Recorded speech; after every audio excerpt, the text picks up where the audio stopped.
Ein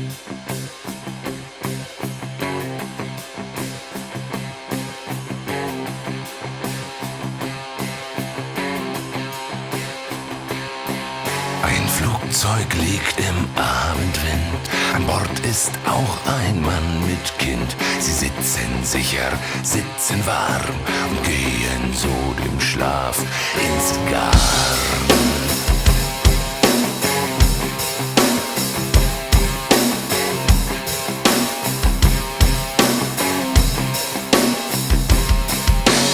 In 3 Stunden sind sie da zum Wiegenfeste der Mama.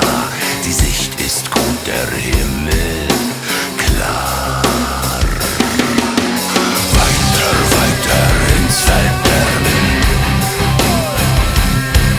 Wir müssen leben, bis wir sterben.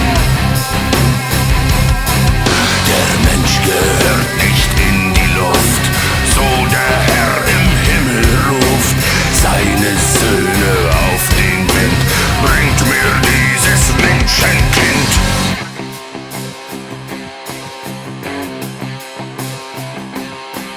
Das Kind hat noch die Zeit verloren.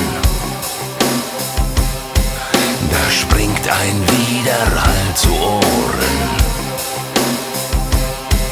Ein dumpfes Grollen treibt die Nacht und der Wolkentreiber lacht, schüttelt wach die Menschenfracht.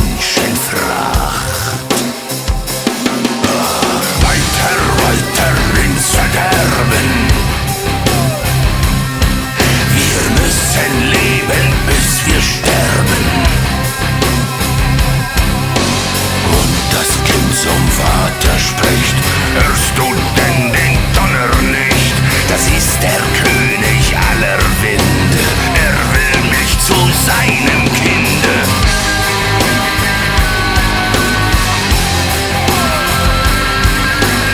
Aus den Wolken tropft ein Chor, kriecht sich in das kleine Ohr. Aus den Wolken tropft ein Chor, kriecht sich in das kleine Ohr.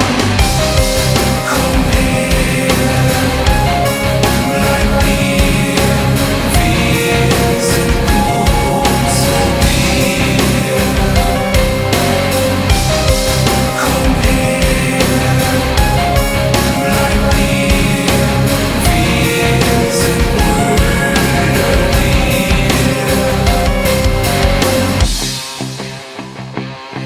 Der Sturm umarmt die Flugmaschine. Der Druck fällt schnell in der Kabine. Ein dumpfes Grollen treibt die Nacht.